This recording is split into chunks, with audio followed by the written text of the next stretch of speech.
Greetings, YouTubians, and welcome back to Wayne's Sharp World, where today we're going to be taking a look at a budget knife that is not just any budget knife. This, in my opinion, is the best budget knife I have ever come across in the $50 range that is not named Civivi or Kizer. So we're going to get these two out of the way right now, and we'll bring them back for size comparisons. But what I have coming up here is something that I believe is new. I believe it came out earlier this year, if I'm not mistaken. Please let me know in the comments if I'm wrong, because if I'm correct, if this is new for this year, it will absolutely be in contention for a Knife of the Year award at the end of the year for me, because I am in love with this knife.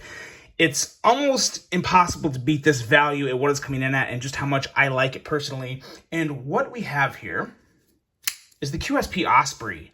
Now, before anyone gets too crazy and too carried away saying, just the QSP Osprey, well, listen, this may look like a simple knife, but when you put everything together and you factor in all the good things about it, it's extremely hard to beat. Now, first, let's talk about all the good things in terms of specs. Let's take a look at some overall specs here. We have an overall length of 7.5 inches, a blade length coming in at 3.25 inches with a blade width at 860 thousandths. Blade thickness on this guy is 110 thousandths, and blade material, my favorite budget steel out there, 14C28N. We have a very nice, simple, clean drop point style blade with a very high flat grind. Now, it's not a super wide blade, but it has that nice higher flat grind that's going to give you some pretty decent cutting geometry, especially when we talk about how thin this edge is, and we'll get to that in just a second. But we have a handle length coming in at 4.25 inches and a handle thickness at 470 thousandths. Handle width on this guy is 858 thousandths. And handle material, you kind of pick your poison here. I went with the micarta version because it was the most affordable.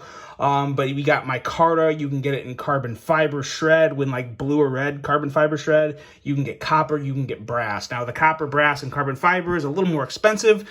But this guy right here is very hard to beat with its liner lock mechanism, its user of a right or left hand deep carry clip, and weight coming in at 3.2 ounces. What's the price on this guy?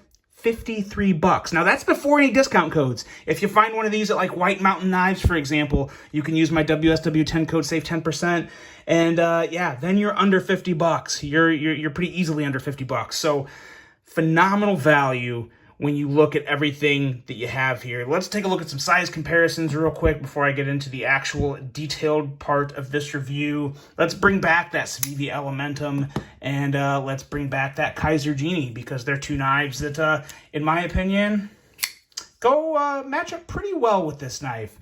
It's actually just in the middle. The Elementum's a tad shorter. The Genie is just a hair longer. But at the end of the day, it's a pretty good comparison.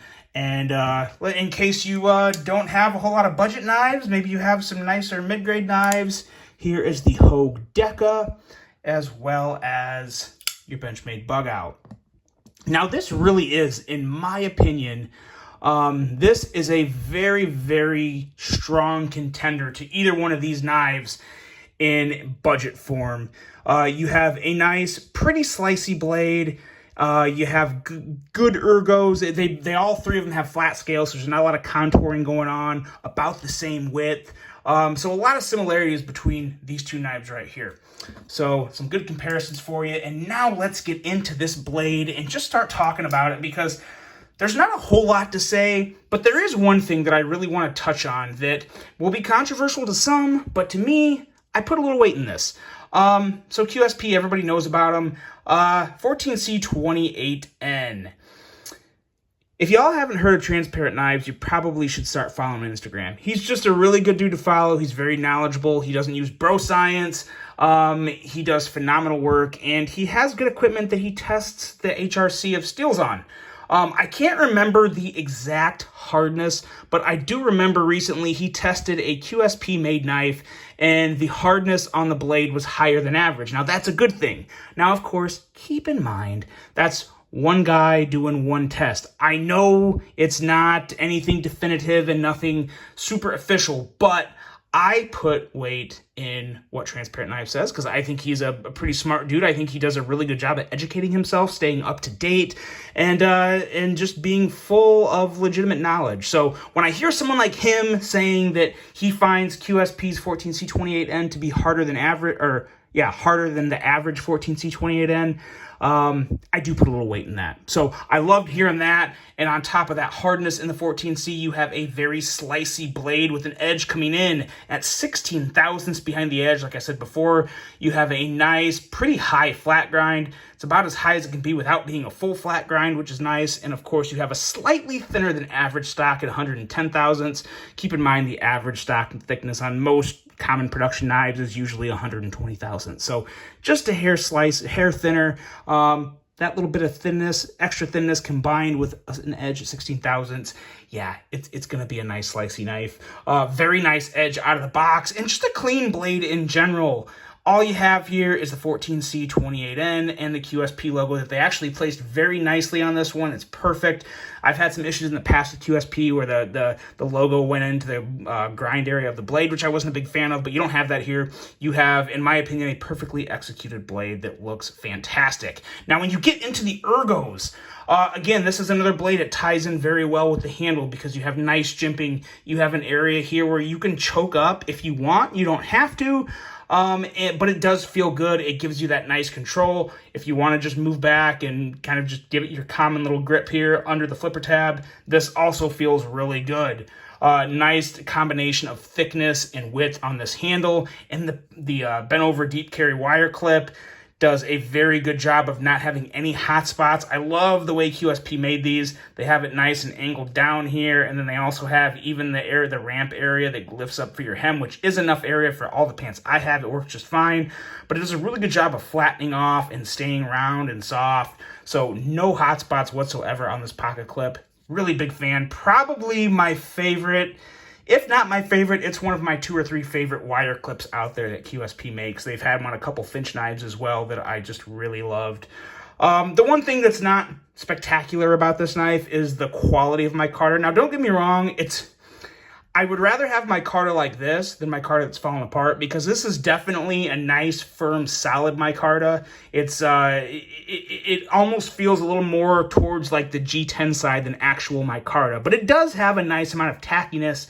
You just don't quite see the grain and, you know, some of the character that micarta gives a knife. It's almost like there's a little too much resin mixed in with the actual mesh material that is used to make the micarta. But at the same time, it still has a good grip. It's not falling apart. It's clean. It's milled well. There's no rough, nasty spots. So it's not the end of the world. And again, we're talking $53. So you got to give it a couple breaks every now and then in different spots of the knife.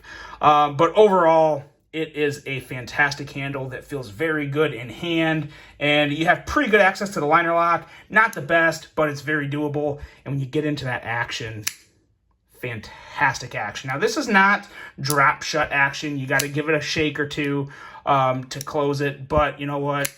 Again, $53, and it's still very smooth. It's not like it's stiff and clunky. I mean, watch this. Flies out, and I really like the way this flipper tab is designed because the curves of the handle up here combined with the design of the flipper tab makes it a very easy knife to light switch. Sometimes the tops of knives up here, they kind of get rounded and they have more of an acute point on the handle here. So when you go to light switch, sometimes that can be an aggravation point, kind of like a hot spot for you, but it's not here. It's nice and smooth, so you can just pull your finger down and light switch it extremely easy.